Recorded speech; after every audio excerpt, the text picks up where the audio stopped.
죽은 남편이 감춘 건 사랑일까, 배신일까? 남편의 유골함이 식지도 않은 밤, 서랍 속 해지된 적금 통장 하나. 공동명의자 조만수, 민세영. 유언에도 없던 이름, 평생 들은 적 없는 여자. 나는 지금부터 그 여자에게 가는 길이다. 여러분들의 구독과 좋아요는 큰 힘이 됩니다. 늘 감사드리고 기쁨이 충만하세요. 들려오는 사연 소리와 함께 이야기 속으로 함께 가시죠.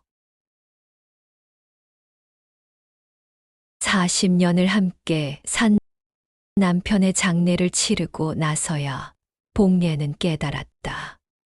사람은 죽어서도 비밀을 가져갈 수 있다는 것을. 그리고 그 비밀이 살아있는 사람의 가슴에 깊은 상처를 낼 수 있다는 것도. 조만수가 세상을 떠난 지 벌써 일주일이 지났지만 복례는 아직도 믿어지지 않았다. 다시 평생 속 한 번 크게 썩인 적 없는 다정한 남편이었다. 40년 동안 매일 아침 함께 일어나고 매일 밤 함께 잠들었던 그 사람이 더 이상 옆에 없다는 것이. 빈 침대를 바라보며 복례는 생각했다. 죽음이란 게 이런 것이구나. 갑작스럽게 찾아와서 모든 것을 앗아가고 남겨진 사람은 그저 텅 빈 공간만을 안고 살아가야 하는 것이구나. 장례식 때는 정신이 없어서 몰랐는데 이제서야 현실이 실감났다. 집 안 곳곳에 남편의 흔적이 남아 있었다. 거실 한쪽에 가지런히 놓인 독서용 안경, 방 한켠에 정리되어 있는 낡은 책들, 옷장에 걸린 그의 양복들. 복례는 남편의 옷을 만지작거렸다.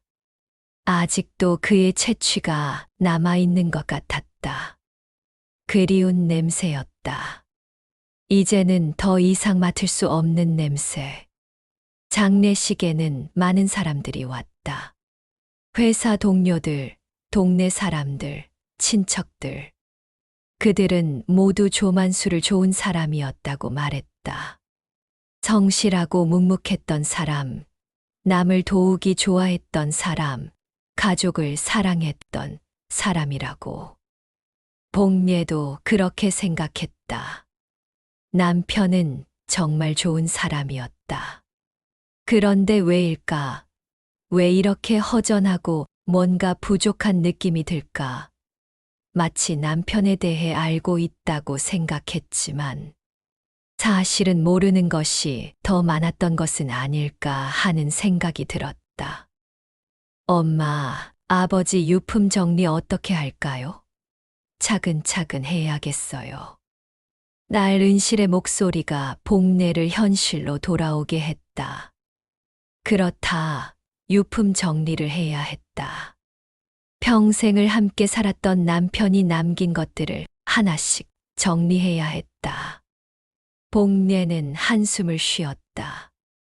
이것도 홀로 남겨진 사람의 몫이었다. 그래야지. 천천히 하자. 은실은 참 든든한 딸이었다. 결혼해서 따로 살고 있지만 아버지가 돌아가신 후로는 거의 매일 친정에 와서 어머니를 도왔다. 복례는 고마웠다. 이런 일을 혼자서 감당하기에는 너무 버거웠기 때문이다. 모녀는 거실에 앉아 남편이 남긴 각종 서류들을 하나씩 살펴보기 시작했다. 보험 서류, 연금 서류, 각종 증명서들. 평생 동안 쌓인 서류들이 한 상자 가득 들어 있었다. 엄마, 이거 뭐예요? 아버지가 이런 적금을 넣어두셨네. 복례는 딸이 내민 서류를 받아들었다. 그런데 이상했다. 분명히 남편과 함께 만든 적금도 남편이 따로 만든 적금도 모두 알고 있다고 생각했는데 이런 적금은 처음 보는 것이었다. 복내의 손끝이 떨렸다. 해지된 적금 내역서에는 분명히 남편 조만수의 이름과 함께 또 다른 이름이 적혀 있었기 때문이다. 민세영. 한 번도 들어본 적 없는, 그러나 왠지 가슴 한 구석을 서늘하게 만드는 이름이었다. 공동명의자가. 민세영. 이게 뭐지? 복례는 서류를 다시 자세히 살펴보았다. 적금을 만든 날짜는 6년 전이었고, 해지한 날짜는 남편이 돌아가시기 불과 한 달 전이었다. 금액도 적지 않았다. 2천만 원이 넘는 돈이었다. 그런데 왜 자신은 이 적금에 대해 전혀 몰랐을까? 그리고 이 민세영이라는 사람은 대체 누구일까? 엄마 아세요? 민세영이라는 사람? 모르겠다. 나도 처음 듣는 이름이야. 딸은 침착했다. 하지만 복례는 달랐다. 40년 동안 단 한 번도 들어본 적 없는 여자. 이름이 남편의 적금 통장에 공동명의로 올라 있다는 사실은 그녀의 가슴을 쿵쾅거리게 만들기 충분했다. 혹시 남편에게 자신이 모르는 다른 여자가 있었던 걸까? 그런 생각이 머릿속을 스쳐 지나가자 복례는 숨이 막히는 것 같았다. 복례의 불안은 쉽게 가라앉지 않았고 마음속에는 의혹이 자라나기 시작했다. 그날 오후 복례는 혼자 남편의 서재를 정리하고 있었다. 남편이 생전에 가장 많은 시간을 보냈던 공간이었다. 책상 위에는 아직도 그가 읽다가 만 책이 펼쳐져 있었고 연필로 메모한 종이들이 여기저기 흩어져 있었다. 복례는 하나씩 정리하면서 남편을 그리워했다. 이런 것들을 보면서 남편과 함께했던 시간들이 떠올랐다. 그런데 책장을 정리하던 중 복례는 낡은 책갈피 사이에서 작은 사진 한 장을 발견했다. 흑백 사진이었는데 젊은 군복 차림의 남편이 한 여자와 나란히 서 있는 모습이었다. 복례는 사진을 자세히 들여다보았다. 남편은 정말 젊어 보였다. 아마도 20대 초반쯤 되어 보였다. 그리고 옆에 서 있는 여자는 복례가 한 번도 본 적이 없는 사람이었다. 복례는 사진을 뒤집어 보았다. 뒷면에는 연필로 희미하게 적힌 글씨가 있었다. 세영이와 함께 1973년 겨울. 복례의 심장이 빨리 뛰기 시작했다. 세영이. 그렇다면 이 사진 속의 여자가 바로 그 민세영인가? 세영이. 민세영? 복례는 사진을 들고 거실로 나왔다. 딸에게 보여주고 싶었다. 하지만 은실은 이미 집으로 돌아간 뒤였다. 복례는 혼자 소파에 앉아 사진을 바라보았다. 1973년이면 남편이 군 복무를 하던 시절이었다. 그리고 자신과 결혼하기 몇 년 전이었다. 그렇다면 이 여자는 남편의 옛날 여자친구였던 걸까? 복례의 머릿속이 복잡해졌다. 남편에게 자신 이전에 다른 여자가 있었다는 것은 당연한 일이었다. 그런데 왜 이 사진을 이렇게 소중히 간직하고 있었을까? 그리고 왜 그 여자와 공동명의로 적금을 만들었을까? 복례는 점점 더 혼란스러워졌다. 그날 밤 복례는 잠을 이루지 못했다. 계속해서 그 사진과 적금 내역서가 머릿속을 맴돌았다. 혹시 남편이 자신에게 숨긴 비밀이 있었던 걸까? 혹시 그 민세영이라는 여자와 특별한 관계였던 걸까? 아니면 지금까지도 관계를 유지하고 있었던 걸까? 그런 생각들이 꼬리를 물고 이어졌다. 복례는 침대에서 일어나 거실로 나왔다. 그리고 다시 그 사진을 꺼내 보았다. 어둠 속에서도 남편의 젊은 얼굴이 선명하게 보였다. 그때의 남편은 정말 행복해 보였다. 마치 세상에서 가장 소중한 사람과 함께 있는 것처럼 밝게 웃고 있었다. 복례의 가슴이 아팠다. 혹시 남편이 평생 다른 여자를 마음에 두고 살았던 거는 아닐까? 혹시 자신과의 결혼이 진정한 사랑이 아니었던 거는 아닐까? 그런 생각이 들자 복례는 견딜 수가 없었다. 40년 동안 믿고 살아온 결혼 생활이 한순간에 무너지는 것 같았다. 복례의 손이 사진을 꽉 쥐었다. 그 순간 40년 결혼 생활이 한순간에 흔들리는 것 같았다. 남편이 가져간 비밀, 그리고 그 비밀 속에 숨어 있을지 모르는 또 다른 여자의 존재가 복례의 마음을 어둡게 만들었다. 복례는 알고 싶었다. 이 민세영이라는 여자가 누구인지, 남편과 어떤 관계였는지. 생전 속 한 번 썩인 적 없는 사람이 이제 와서 이러는지. 조만수, 이게 도대체 뭐 하자는 거니? 복례의 목소리가 어둠 속에 흩어졌다. 더 이상 대답해 줄 수 없는 남편을 향한 간절한 물음이었다. 하지만 답은 돌아오지 않았다. 복례는 결심했다. 이 비밀의 정체를 밝혀내야겠다고. 남편이 왜 이런 비밀을 간직하고 있었는지, 그리고 이 민세영이라는 여자가 대체 누구인지 알아내야겠다고. 안 그럼 화딱지가 나서 나도 곧 무덤에 따라 들어갈 것 같았다. 복례는 며칠을 고민하다가 남편의 절친한 친구 서태곤을 찾아가기로 결심했다. 만수가 살아생전 가장 자주 만났던 친구였다. 매주 토요일마다 만나 바둑을 두고 가끔씩 소주 한 잔을 기울이며 이런저런 이야기를 나눴던 사이였다.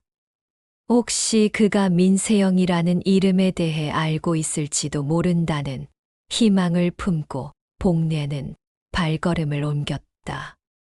남편과 가장 가까웠던 사람이라면 남편의 과거에 대해서도 뭔가 알고 있지 않을까.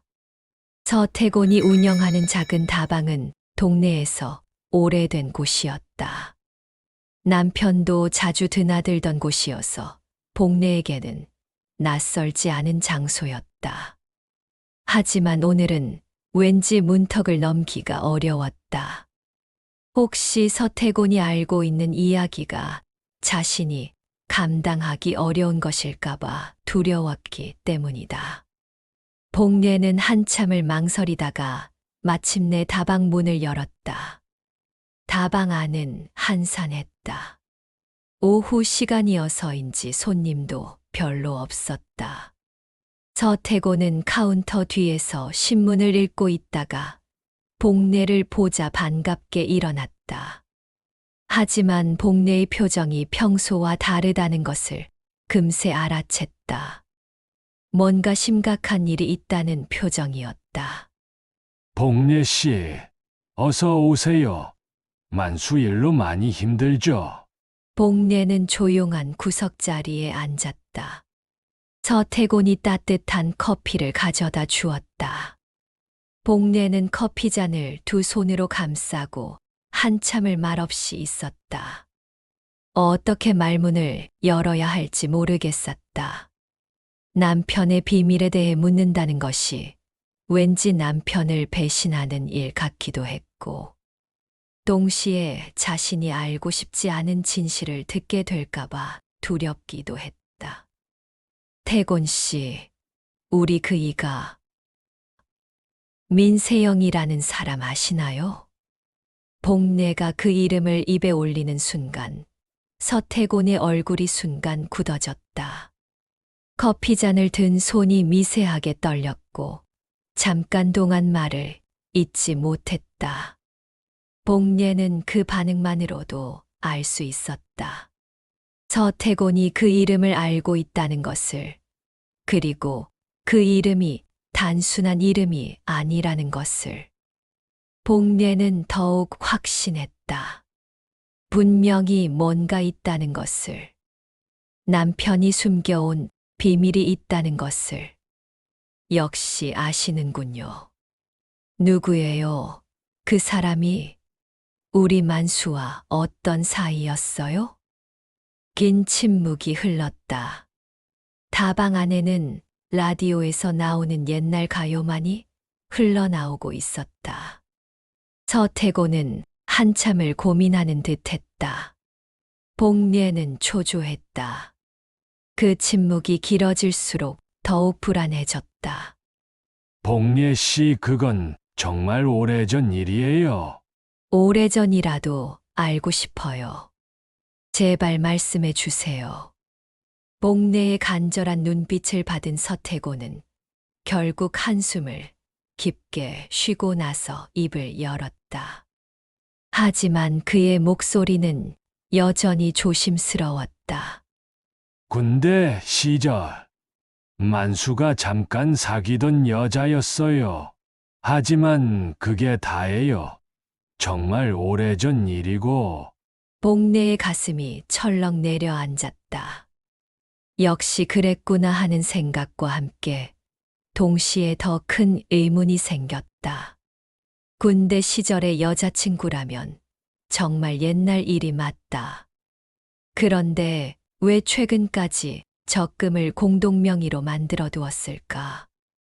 그리고 왜 남편은 그 이름을 한 번도 자신에게 언급하지 않았을까? 군대 시절이요. 그럼 나랑 결혼하기 전 이야기네요. 네, 그렇죠. 복례 씨, 그 당시 만수는 정말 어렸어요. 20살 남짓한 청년이었으니까. 서태곤의 말에는 어딘가 변명하는 듯한 뉘앙스가 있었다. 마치 남편을 두둔하려는 것 같았다. 하지만 복례에게는 그런 변명이 위로가 되지 않았다. 오히려 더 궁금증만 커졌다. 단순히 옛날 여자친구였다면 왜 이렇게들 조심스러워하는 걸까? 그런데 왜 적금을, 왜 그 사람과 공동명의로 적금을 만들었을까요? 복례가 적금 이야기를 꺼내자 서태곤의 표정이 더욱 어두워졌다. 복례는 답답했다. 왜 모두들 이렇게 말을 아끼는 걸까? 자신만 모르는 어떤 비밀이 있는 건 아닐까? 그건 저도 자세히는 잘 모릅니다. 만수가 그런 이야기를 자세히 해준 적은 없어서요. 서태곤의 대답은 복례를 더욱 실망시켰다. 남편과 그렇게 가까운 사이였으면서도 그런 중요한 일에 대해서는 모른다니. 아니면 정말로 모르는 것일까? 아니면 알고 있지만 말하고 싶지 않은 것일까? 복례는 판단할 수 없었다. 그런데 그때 서태곤이 갑자기 일어나더니 카운터 뒤로 가서 뭔가를 가져왔다. 사실은 만수가 죽기 며칠 전에 이걸 맡겼어요. 서태곤이 내민 것은 복례의 이름이 적힌 낡은 봉투였다. 복례는 그 봉투를 보는 순간 가슴이 뛰기 시작했다. 남편이 자신에게 남긴 편지였다. 그런데 왜 서태곤에게 맡겨두었을까? 그리고 왜 직접 주지 않고 이런 식으로? 이게 뭐예요? 보시다시피 편지예요. 만수가 복례 씨가 민세영이라는 이름을 물으면 전해달라고 했어요. 복례의 손이 떨렸다. 남편이 자신의 죽음을 예견했던 것일까? 아니면 언젠가는 이 비밀이 드러날 것을 알고 있었던 걸까? 봉투를 받아든 복례의 마음은 복잡했다. 그 안에 어떤 내용이 담겨 있을지, 그리고 그 내용이 자신의 마음을 어떻게 흔들어 놓을지 알 수 없었기 때문이었다. 복례는 봉투를 가슴에 꼭 안고 일어났다. 더 이상 서태곤에게 물어볼 것도 없었다. 모든 답은 이 편지 안에 있을 것이다. 남편이 마지막으로 자신에게 하고 싶었던 말, 그리고 지금까지 숨겨왔던 비밀에 대한 해답이. 복례는 돌아보지 않고 다방을 나왔다. 그 말이 위로가 될지 아니면 더 큰 상처가 될지는 편지를 읽어봐야 알 수 있는 일이었다. 집으로 돌아가는 길, 복례는 봉투를 계속 만지작거렸다. 남편의 마지막 메시지가 담긴 봉투. 하지만 그 봉투를 뜯기가 쉽지 않았다. 혹시 그 안에 자신이 감당할 수 없는 진실이 담겨 있을까봐 두려웠기 때문이다. 남편에 대한 믿음이 완전히 무너져 버릴 수도 있다는 생각이 들었다. 하지만 동시에 복례는 알아야만 했다. 민세영이라는 여자가 누구인지, 남편과 어떤 관계였는지, 그리고 왜 남편이 평생 그 비밀을 간직하고 있었는지. 그래야만 이 답답함과 의욕에서 벗어날 수 있을 것 같았다. 이 망할 인간, 나한테 무슨 말을 남긴 거니?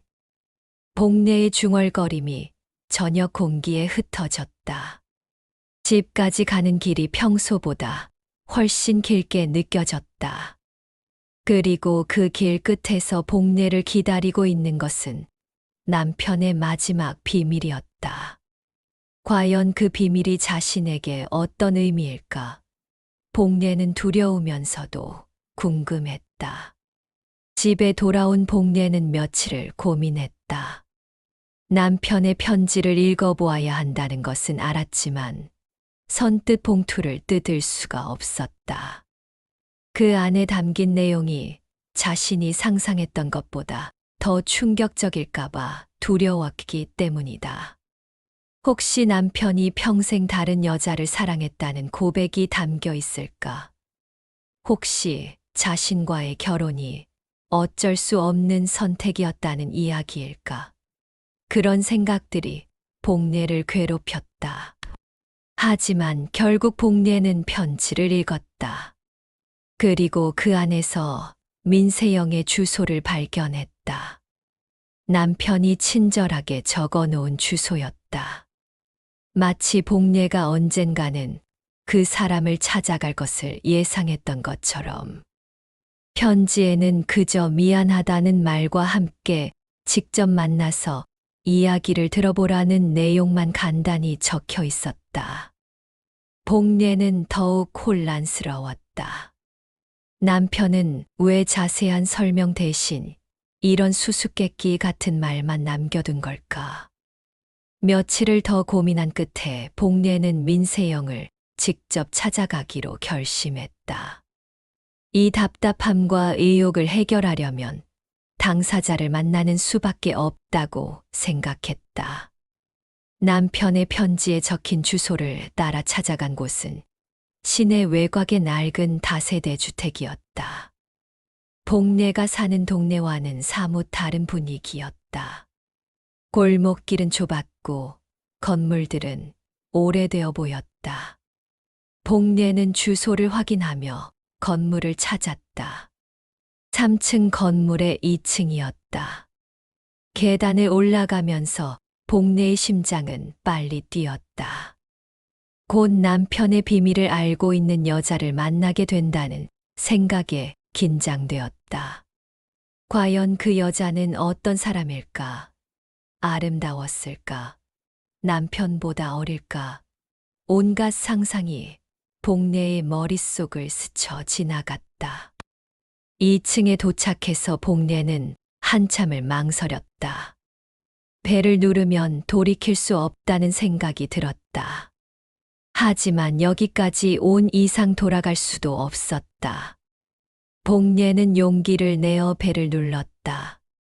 민세영 씨, 계세요? 잠시 후 문이 열렸다. 복례 앞에 나타난 여자는 생각보다 초라해 보였다. 같은 또래임에도 훨씬 더 늙어 보였고, 깊은 피로가 얼굴에 새겨져 있었다. 백발의 노인 같았고, 손은 거칠어 보였다. 오랜 고생의 흔적이 역력했다. 복례는 순간 당황했다. 자신이 상상했던 것과는 너무 달랐기 때문이다. 네? 어디서 오셨는지? 민세영의 목소리는 조용했지만 떨리고 있었다. 낯선 방문객이 찾아온 것을 경계하는 듯했다. 복례는 어떻게 말문을 열어야 할지 몰랐다. 조만수의 아내입니다라고 말하는 것이 왠지 어색했다. 저는 조만수의 아내입니다. 복례가 남편의 이름을 말하는 순간 민세영의 얼굴이 하얗게 변했다. 그리고 잠시 말을 잇지 못했다. 마치 언젠가는 올 줄 알았지만 막상 닥치니 당황하는 것 같았다. 복례는 그 반응만으로도 확신할 수 있었다. 이 여자는 분명히 남편과 특별한 관계였다는 것을. 만수 씨가 돌아가셨다고 들었어요. 추위를 표합니다. 민세영의 목소리에는 진심 어린 슬픔이 담겨 있었다. 그냥 아는 사람이 돌아가셨을 때의 형식적인 조의가 아니라 정말로 가까운 사람을 잃은 것 같은 슬픔이었다. 복례는 그 슬픔이 진짜라는 것을 느꼈고 동시에 질투와 분노가 밀려왔다. 당신이 누군지, 우리 남편과 어떤 사이였는지 궁금해서 왔어요. 복례의 목소리에는 억눌린 감정이 섞여 있었다.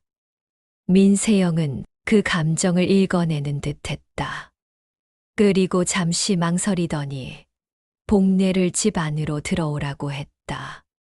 집 안에서는 휠체어 소리가 들렸다. 누군가 집 안에 더 있는 것 같았다. 들어오세요. 오래 서 계시기에 힘드실 텐데. 복례는 민세영을 따라 집 안으로 들어갔다. 집은 생각보다 깔끔하게 정리되어 있었지만 가난의 흔적이 역력했다. 가구들은 오래되어 보였고 벽지도 여기저기 뜯어져 있었다. 벽에는 각종 의료비 고지서들이 붙어 있었고 거실 한쪽에는 휠체어를 탄 또래의 노인이 조용히 앉아 있었다. 제 동생이에요. 태어날 때부터 뇌성마비예요. 복례는 민세영의 동생을 보았다. 같은 또래로 보이는 남성이었는데 휠체어에 의존해 살아가고 있었다. 민세영이 평생 이 동생을 돌보며 살아왔다는 것을 한눈에 알 수 있었다. 복례는 순간 민세영에 대한 인상이 조금 달라졌다. 이 여자의 삶이 생각보다 힘들었을 것 같았다. 만수와 어떤 사이였는지 솔직히 말씀해 주세요. 복례가 본론을 꺼내자 민세영은 고개를 숙였다. 오랫동안 숨겨왔던 이야기를 해야 할 시간이 온 것 같았다. 민세영은 복례에게 차를 내주며 천천히 입을 열었다. 그 목소리에는 수십 년간 쌓인 슬픔과 회한이 배어 있었다. 만수 씨는 제 첫사랑이었어요. 복내의 가슴이 쿵 내려앉았다.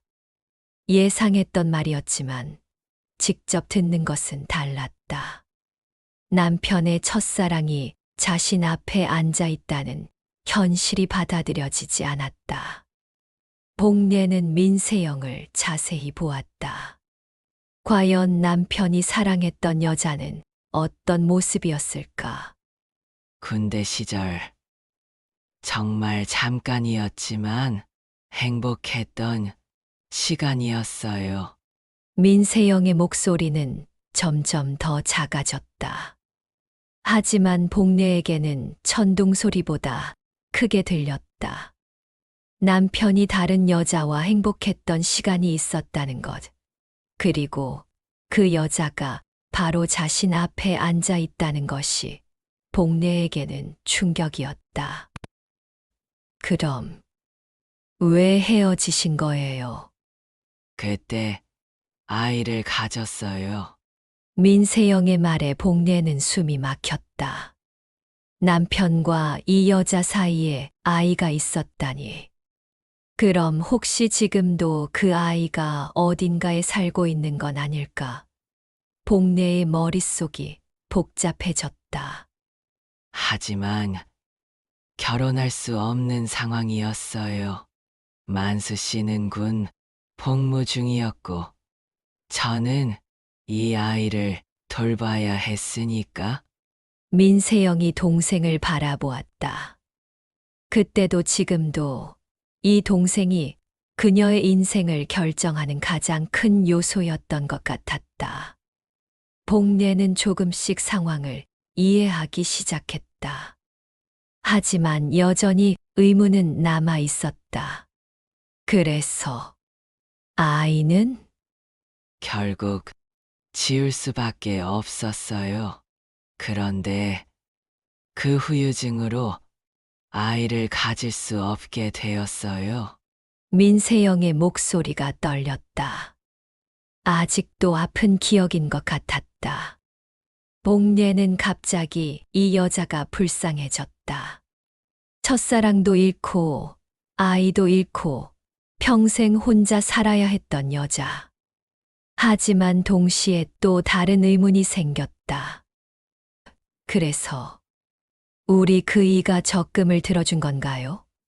보상하려고? 복례가 적금 이야기를 꺼내자 민세영의 표정이 더욱 어두워졌다. 그리고 잠시 망설이더니 입을 열었다. 만수 씨가 몇 년 전에 연락을 해왔어요. 우연히 제 소식을 들었다면서 도와주고 싶다고 했어요. 도와주고 싶다고? 내 동생 병원비며 생활비며 정말 힘든 시기였어요. 동생 상태가 악화되어서 병원비가 많이 들었거든요. 민세영이 동생을 바라보는 눈빛은 공허했다. 평생을 이 동생과 함께 살아온 여자. 지치지 않는 게 더 이상한 거였다. 그리고 그 때문에 결혼도, 아이도 포기해야 했던 여자.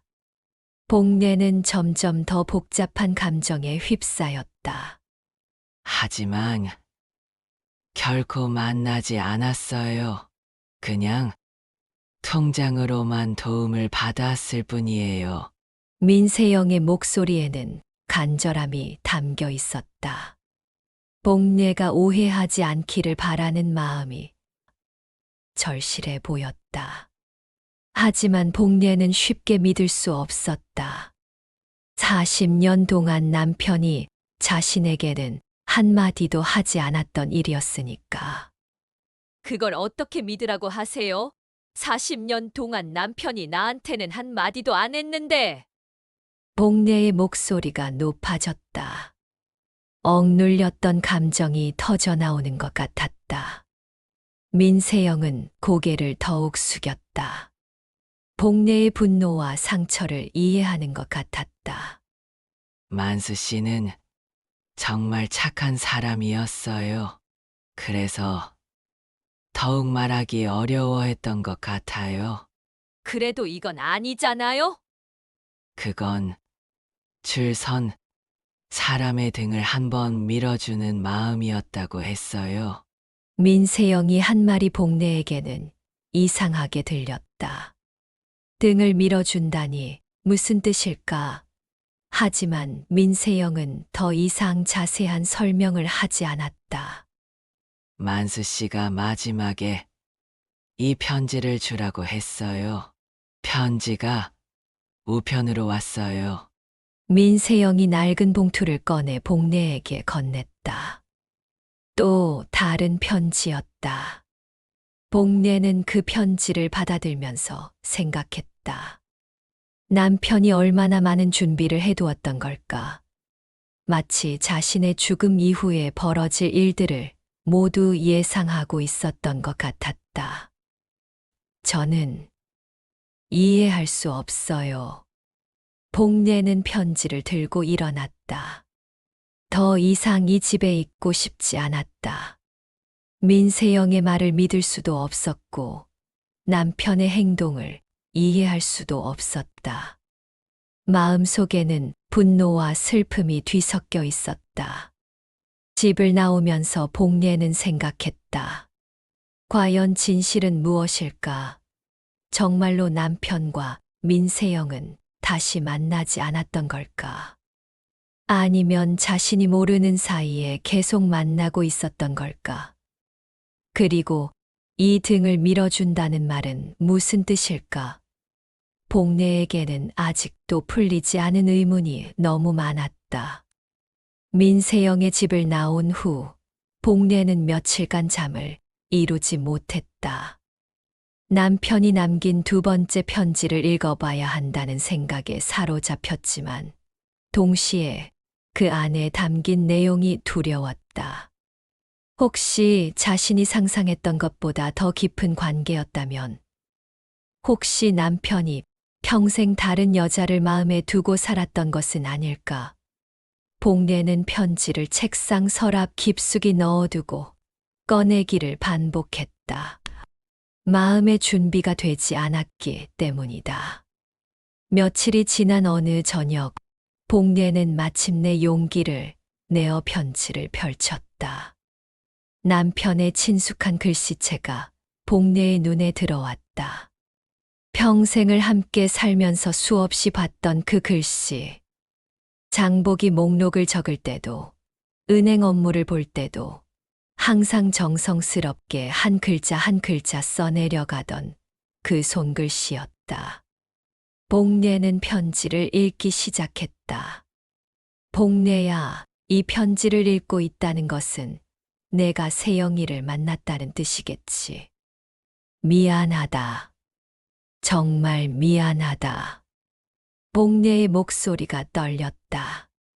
남편이 얼마나 많은 고민을 했을지, 이 편지를 쓰면서 얼마나 괴로워했을지 짐작할 수 있었다. 편지는 계속되었다. 세영이는 내 군 시절의 첫사랑이었다. 20살 즈음의 일이니까 정말 오래전 일이다. 하지만 그때 우리는 아이를 가졌고 결국 그 아이를 지울 수밖에 없었다. 복례는 편지를 읽으면서 남편이 숨겨왔던 이야기의 전모를 알게 되었다. 민세영이 말했던 것과 같은 내용이었다. 낙태와 그로 인한 불임, 그리고 평생 혼자 살아야 했던 민세영의 인생.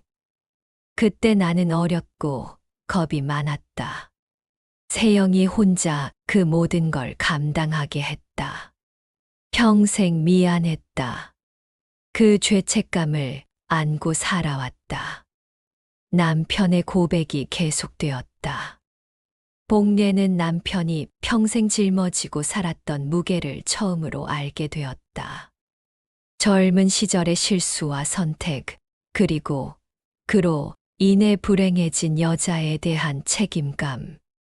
그것이 남편을 평생 괴롭혔던 것 같았다. 너와 결혼한 후에는 정말 행복했다. 세영이를 사랑했던 것은 사실이지만 너를 선택한 것도 진심이었다. 너와 은실이가 내 전부였다. 복례의 눈에서 눈물이 흘렀다. 남편이 자신을 사랑했다는 것은 알고 있었지만 이렇게 명확하게 표현된 것을 보니 마음이 복잡했다.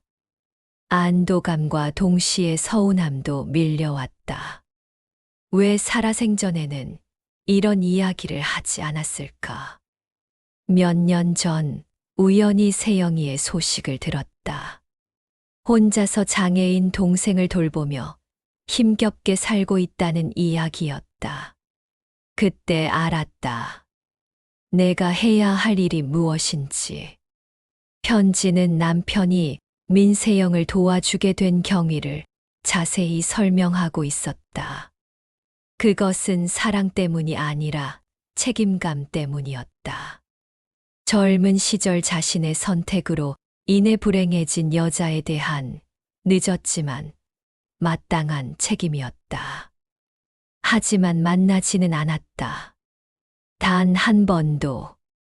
그저 멀리서 도움을 줄 뿐이었다. 내가 상처받을까봐, 내가 오해할까봐 말하지 못했다. 복례는 이런 생각이 들었다. 40년을 착하고 선한 남자와 결혼해서 행복하게 살았는데 마지막까지 멍청할 정도로 착한 남자였구나. 편지의 마지막 부분에는 복례가 처음 듣는 표현이 나왔다. 세영이에게 해준 일은 줄 선 사람의 등을 한 번 밀어주는 마음이었다. 힘든 일을 혼자 견뎌내느라 지친 사람에게 조금이라도 힘이 되어주고 싶었다. 복례는 이 표현이 무엇을 의미하는지 궁금했다. 민세영도 같은 말을 했었다. 줄 선 사람의 등을 한 번 밀어주는 마음. 무슨 뜻일까? 복례는 편지를 끝까지 읽었지만 그 의미는 여전히 명확하지 않았다. 며칠 후 복례에게 뜻밖의 전화가 걸려왔다. 장애인 가족 지원센터에서였다. 남편이 생전에 후원했던 곳이라고 했다. 복례는 그런 곳이 있는 줄도 몰랐다. 남편이 또 다른 비밀을 가지고 있었던 것이다. 조만수 선생님께서 돌아가셨다는 소식을 들었습니다. 삼가 고인의 명복을 빕니다. 저희도 정말 슬픕니다. 선생님이 남겨두고 가신 물건들이 있어서 연락드렸어요. 복례는 궁금했다. 남편이 그곳에 무엇을 남겨둔 것일까? 복례는 그 센터를 찾아갔다. 생각보다 큰 건물이었고 많은 장애인 가족들이 드나들고 있었다. 복례는 남편이 이런 곳에 관심을 가지고 있었다는 것을 처음 알았다. 사회복지사는 복례를 따뜻하게 맞이했다. 그리고 남편이 남긴 물건들을 보여주었다. 남편이 봉사하던 당시의 옷들과 잡다한 물건들이었다. 조만수 선생님은 정말 조용한 분이셨어요. 자신을 드러내지 않고 묵묵히 도와주셨죠. 장애를 가진 가족들이 병원을 오갈 때 줄을 서서 기다릴 때가 많습니다. 선생님은 사람들이 붐빌 때 줄 서 있는 가족들을 도와주는 일을 좋아하셨어요. 복례의 손이 떨렸다. 드디어 그 표현의 의미를 알 것 같았다. 줄 선 사람의 등을 한 번 밀어주는 마음. 그것은 힘든 상황에서 혼자 견뎌내는 사람에게 작은 도움을 주는 것. 큰 것을 바라지 않고 그저 조금이라도 힘이 되어주는 것을 의미했다. 선생님은 항상 등 한 번이라는 표현을 쓰셨어요. 자신이 하는 일을 그렇게 표현하셨죠. 등 한 번. 네. 줄을 서서 기다리다가 힘들어하는 사람 등을 살짝 밀어주는 것처럼 작지만 따뜻한 도움을 주는 거라고 하셨어요. 복례는 이제야 남편의 마음을 조금씩 이해하기 시작했다. 남편이 민세영에게 해준 일도 이 센터에서 한 일도 모두 같은 마음에서 나온 것이었다. 큰 것을 바라지 않고 그저 힘들어하는 사람에게 작은 힘이 되어주고 싶었던 마음. 혹시 민세영 씨 아세요? 선생님께서 그분 이야기를 가끔 하셨어요. 네, 알고 있어요. 정말 대단한 분이세요. 혼자서 장애인 동생을 돌보면서도 다른 가족들을 도와주시거든요. 선생님께서 그런 분에게 조금이라도 도움이 되고 싶다고 하셨어요. 복례는 민세영에 대한 새로운 면을 알게 되었다. 자신도 힘든 상황인데 다른 사람들을 돕고 있다는 것이. 그리고 남편은 그런 민세영의 모습을 보고 더욱 도와주고 싶었던 것 같았다. 집으로 돌아오는 길에 복례는 많은 생각을 했다. 남편이 평생 짊어지고 살았던 무게, 민세영의 희생적인 삶, 그리고 등 한 번 밀어주는 마음의 의미. 모든 것이 서서히 이해되기 시작했다. 등 한 번. 등을 밀어준다는 게 이런 뜻이었구나. 복례는 처음으로 남편의 진심을 온전히 이해할 수 있을 것 같았다. 이것은 불륜이나 배신이 아니었다. 젊은 시절의 실수에 대한 책임감이었고, 힘든 사람에 대한 연민이었으며, 작지만 따뜻한 도움을 주고 싶어 했던 선한 마음이었다. 하지만 여전히 마음 한구석에는 서운함이 남아 있었다. 왜 자신에게는 말하지 않았을까? 왜 혼자서만 그 무게를 짊어지고 살았을까? 함께 나눴다면 더 좋았을 텐데. 복례는 남편을 이해하면서도 동시에 아쉬워했다. 그리고 생각했다. 이제 자신이 해야 할 일이 무엇인지. 남편의 편지와 지원센터에서의 깨달음 이후 복례는 며칠 동안 조용히 생각에 잠겨 있었다. 남편이 평생 짊어지고 살았던 무게, 민세영이 감당해온 희생적인 삶, 그리고 등 한 번 밀어주는 마음의 진정한 의미. 모든 것이 이제는 명확해졌지만 여전히 마음 한편에는 복잡한 감정들이 남아 있었다. 서운함과 이해, 질투와 연민이 뒤섞인 채로 복례는 결심했다. 민세영을 다시 만나야겠다고. 이번에는 분노가 아니라 이해하고 싶은 마음으로. 복례는 딸 은실에게 같이 가자고 했다. 혼자서는 감정을 주체하기 어려울 것 같았기 때문이다. 은실은 처음에는 망설였지만 어머니의 간절한 부탁을 거절할 수 없었다. 모녀는 함께 민세영의 집으로 향했다. 가는 길에 복례는 은실에게 그동안 알게 된 모든 이야기를 들려주었다. 엄마, 아버지가 그런 마음으로 도와주신 거였구나. 정말 아버지다워요. 은실의 말에 복례는 조금 위로받았다. 딸도 남편의 마음을 이해해주니 다행이었다.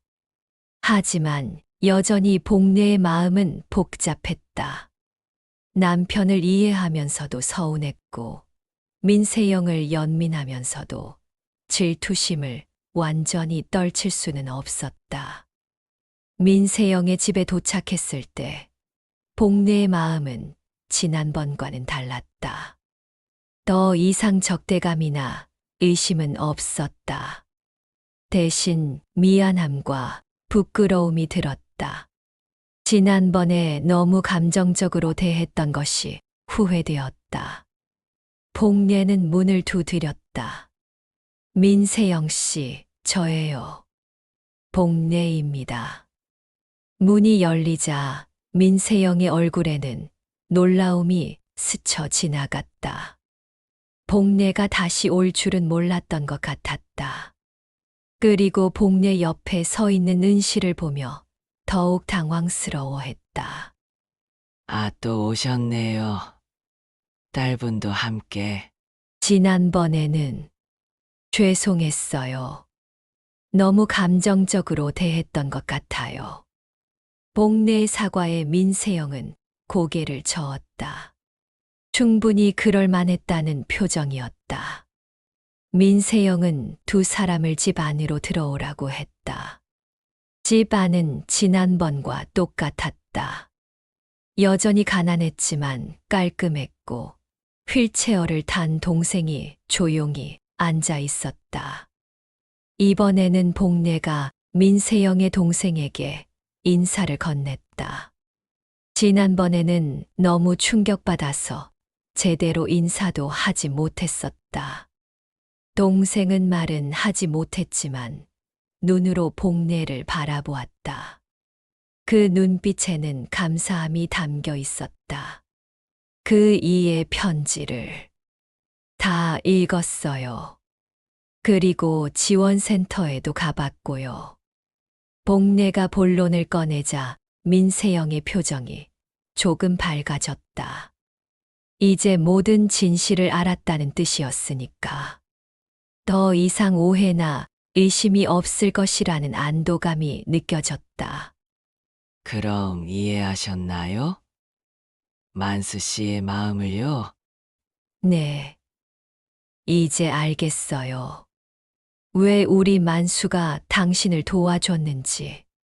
복례의 목소리에는 더 이상 적대감이 없었다. 오히려 미안함과 고마움이 섞여 있었다. 민세영도 그것을 느꼈는지 조금 편안해 보였다. 아버지는 정말 좋은 분이셨어요. 그런데 왜 엄마한테는 말씀 안 하셨을까요?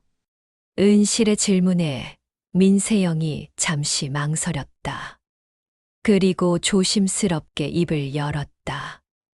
만수 씨는 부인분을 정말 사랑했어요. 그래서 상처받으실까봐 걱정하셨던 것 같아요. 상처받을까봐. 민세영은 말은 아꼈다. 복례는 남편의 배려를 이해하려고 노력했지만 동시에 아쉬웠다.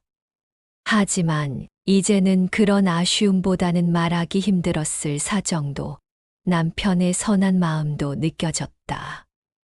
민세영이 일어나서 방 안에서 낡은 상자를 가져왔다. 그 안에는 남편이 보낸 적금 해지 내역서와 간단한 메모들이 들어 있었다. 복례는 그 메모들을 하나씩 살펴보았다. 모두 등 한 번이라는 표현이 들어가 있었다. 만수 씨가 남긴 마지막 메모예요. 제게 주신 거예요. 복례는 그 메모를 읽었다. 남편의 마지막 당부가 담겨 있었다. 세영아, 이제는 더 이상 미안해하지 마라. 그때 일은 우리 모두의 선택이었다. 다만 내가 혼자 짊어지게 해서 미안했다. 이제는 편히 살아라. 그리고 복례에게 언젠가 이 이야기를 해도 좋다. 복례의 눈에서 눈물이 흘렀다. 남편이 평생 짊어지고 살았던 무게가 무엇인지 이제야 완전히 알 것 같았다. 젊은 시절의 실수와 책임감, 그리고 두 여자에 대한 사랑과 배려. 모든 것이 남편다운 선택이었다. 아버지는 정말 어려운 선택을 하셨네요. 혼자서 그 모든 걸 감당하시면서 은실의 말에 민세영이 고개를 끄덕였다. 그녀 역시 남편의 고뇌를 이해하고 있었던 것 같았다. 저는 만수 씨를 사랑했어요. 하지만 그 사랑을 포기해야 한다는 것도 알았어요. 민세영의 고백이 복례의 마음을 움직였다. 이 여자도 자신만큼 아팠을 것이다. 사랑하는 사람을 보내야 했고, 평생 혼자 살아야 했고, 동생을 돌보며 힘든 삶을 견뎌내야 했으니까. 부인분과 가정을 이루신 만수 씨를 존중했어요. 다만 제가 정말 힘들 때 등을 한번 밀어주는 정도의 도움을 받았을 뿐이에요. 고마워요. 솔직하게 말해줘서. 복례의 말에 민세영의 눈에서도 눈물이 흘렀다. 오랫동안 짊어지고 살았던 죄책감과 외로움에서 조금이나마 벗어날 수 있을 것 같았다. 이해해 주셔서 감사해요. 정말 감사해요. 만수 씨도 좋은 분 만나 평생을 살다 갔네요. 은실은 말없이 창밖만 바라보고 있었다. 집으로 돌아가는 길에 복례는 많은 것을 느꼈다. 사랑에는 여러 가지 모양이 있다는 것. 때로는 침묵이 가장 깊은 사랑의 표현일 수도 있다는 것. 그리고 진정한 사랑은 상대방의 행복을 바라는 것이라는 것을. 그날 밤, 복례는 남편의 사진을 다시 꺼내 보았다. 젊은 군복 차림의 남편과 그 옆에 민세영. 이제 그 사진이 더 이상 아프지 않았다. 오히려 따뜻했다. 두 사람의 첫사랑이 얼마나 순수했는지, 그리고 그 사랑이 어떻게 다른 형태로 이어졌는지 알 수 있었기 때문이다. 그 겨울이 따뜻했던 이유를 이제야 알겠네. 복례는 작게 웃었다. 남편 조만수는 평생 등 한 번 밀어주는 사람이었다. 가족에게도, 첫사랑에게도, 그리고 세상의 많은 사람들에게도. 그것이 그가 살아온 방식이었고, 그녀가 사랑했던 남편의 참모습이었다. 고마웠어, 만수 씨. 정말 고마웠어. 40년 결혼 생활의 마지막 의문이 풀렸다. 남편이 가져간 비밀은 배신이 아니라 가장 따뜻한 배려였다. 그리고 복례는 깨달았다. 이제 자신도 누군가의 등을 한번 밀어주는 사람이 되어야 한다는 것을. 며칠 후, 복례는 장애인 가족지원센터를 다시 찾았다. 이번에는 도움을 받으러 온 것이 아니라 도움을 주러 왔다. 남편이 하던 일을 이어받고 싶다고 했다. 정말 고맙습니다. 조만수 선생님의 뜻을 이어주시니까. 저도 누군가의 등을 한번 밀어주고 싶어요. 복례의 새로운 시작이었다. 남편이 남긴 사랑의 방식을 이어받아 자신도 힘든 사람들에게 작은 도움이 되고 싶었다.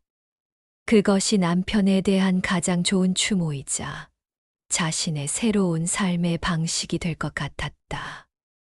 그 겨울, 복례는 처음으로 진정한 홀로서기를 시작했다. 남편의 빈자리는 여전히 컸지만 이제는 그 빈자리를 사랑으로 채울 수 있을 것 같았다. 남편이 보여준 등 한 번 밀어주는 사랑을 실천하면서 복례 자신도 더 완전한 사람이 되어가고 있었다. 좋아요와 댓글, 구독은 저에게 큰 힘이 됩니다. 다음에도 재미와 감동을 드릴 수 있는 이야기로 찾아올게요. 들려오는 사연 소리였습니다. 감사합니다.